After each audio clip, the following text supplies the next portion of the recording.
The Nightmare of Ashihama is a group boss found underneath the town of Slep.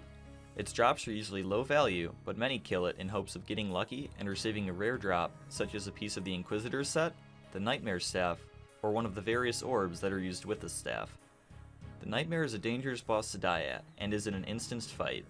If you die, you'll need to pay Shira 60k in order to get your gear back. If no one is currently fighting the boss, she will be sprawled out on the floor and will rise up and float ominously once the fight has begun. There are 3 stages in the fight, and each can be seen when outside based on the symbol underneath her. The face denotes the first phase, the yin-yang for the second, and the Naruto Sharingan eye for the final phase. Once the boss fight has begun and the face appears under her, no one else can enter the fight.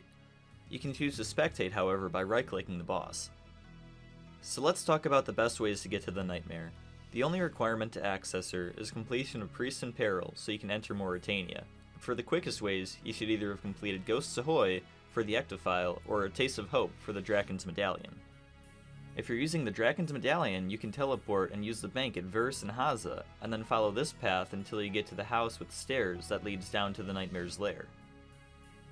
Alternatively, if you're using the Ectophile, you can bring 10k with you and run north.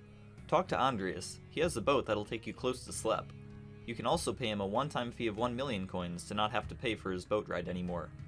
Whichever way you choose, once you run down the stairs in this house, you'll want to run east and then north to the center chamber where the monster resides. The Nightmare is a challenging boss with unforgiving attacks that can kill you and your whole team quickly if you're not careful. So let's talk about the stats, gear, and items we need to kill the boss efficiently, and then talk about how to kill the boss. I recommend base 90 melee stats for good DPS and defense, and for magic, at least 75 magic for Trident of the Seas or Swamp, but the higher the better. Same goes for prayer. You'll want at least 43 for protect from melee, but if you have 70 in piety, that'll be even better. Moving on to gear, the Nightmare is weak to crush, so you want the best crush weapon you can get. If you don't have the Scythe or the Inquisitor's Mace, the Bludgeon is the next best option, but you can also use a Zamorakian Hasta, a Cudgel, a Lance, or an Elder Maul for their crush bonus. There are 2 main types of gear setups for the Nightmare. One is the DPS setup, and the other is a tank setup. The Nightmare automatically targets whoever has the highest defense, so if you're in a group of small people killing the boss, one of you should be the designated tank, so that the other people can stand behind the Nightmare with DPS gear on. For the DPS setup, you want to maximize your melee strength, and for the tank setup, you want to maximize your defense bonus. You'll also need a spec weapon. I recommend either Dragon Claws for damage, or a Saradomin God Sword, so that you can replenish health and prayer and not use as many supplies. And for both setups, you'll want to bring magic gear. I recommend a Trident, an Occult Necklace, and a Tormented Bracelet for a quick swap. Now let's take a look at our inventory. This is my standard inventory, whether it be a small team or a mass I'm killing the boss in. I like 2 Super Combat Potions, 2 Recyclum Balms, 5 Super Restores, 1 Teleport Out, and the rest Saradomin Brews. I have 1 Anglerfish and Stamina Potion, which I eat and then drink the potion, and then replace with 2 more brews before I head to the boss. We need the Recyclum Balm for part of the boss fight mechanic. Sanfu Serums also work in replacement, so you can bring some of those if you'd like to also act as a super restore, but they're fairly expensive, and I like to just use the balm. Okay, so it's finally time for us to get into the boss fight and how to kill it. As I said earlier, the boss has a lot of interesting mechanics we'll need to master in order to survive the fight. Be prepared to go through a lot of supplies and spend time running back and forth reclaiming gear as you learn, because small mistakes can add up quickly and result in death. If you're killing the boss in a mass, I highly recommend using the Entity Hider feature to hide the other players, or else it can get very confusing at times, and you can get hit by certain attacks because you can't see your character. The Nightmare has 3 auto attacks, 1 for magic, 1 for ranged, and 1 for melee. I recommend keeping your sounds on when learning the boss so that you can pray quickly for her range and magic attack, even if you don't see the boss. For her melee attack, you have almost no time to react to it, which is why if you're the tank, you should camp protect from melee until you see her range or magic attack start, and then pray accordingly. If you're not the tank, make sure to stand behind the boss so that you're not hit by her melee attack, as sometimes it can hit people that aren't directly in front of her but to her sides as well. And when you pray against an attack, you're still likely to take a small amount of damage, but reduced from what it would be, like 5 or 6. Now let's talk about the 3 phases of the boss fight. Like I said earlier, there's the face phase, the yin yang phase, and the Sharingan phase, or just phase 1, 2, and 3. In phase 1, she'll use black portals, husks, and flowers.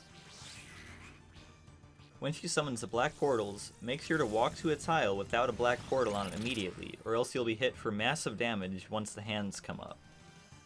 For the husk phase, random players in the instance will have 2 husks spawn and start attacking them. While either husk is still alive, the player won't be able to move, so it's important to kill them quickly.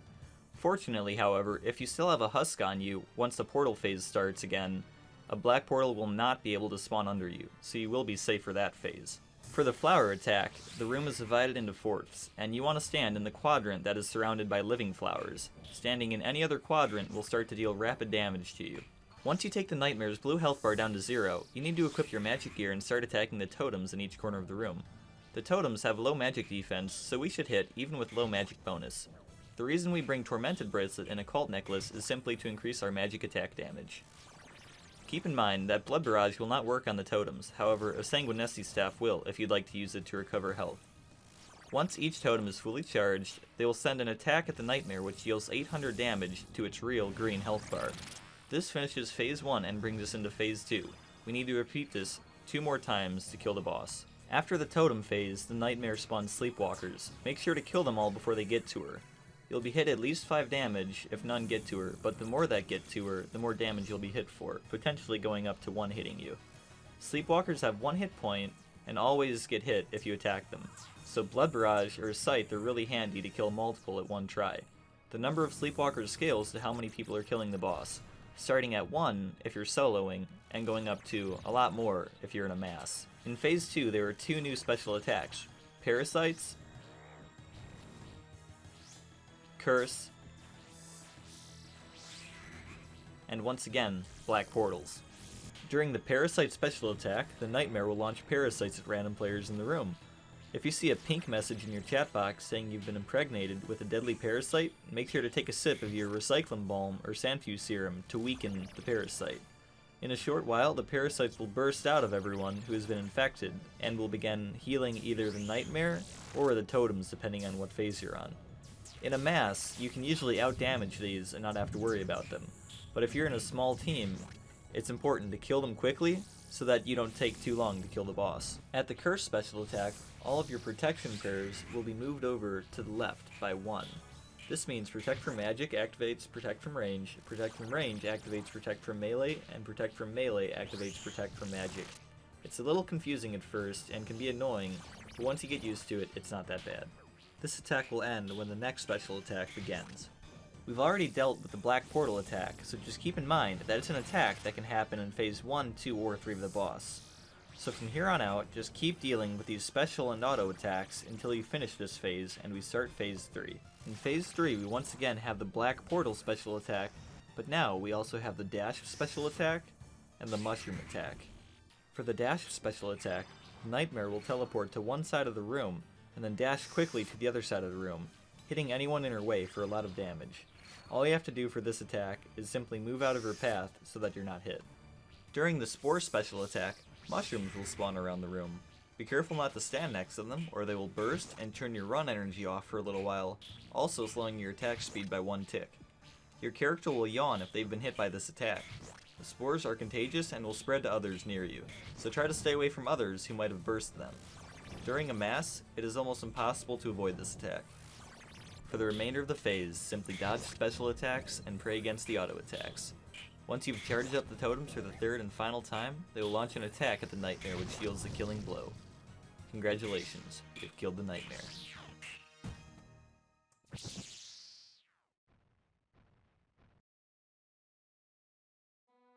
Thank you all for watching my guide. I spent a lot of time working on it. Please leave a like if you enjoyed, and feel free to subscribe to see more of my videos in the future.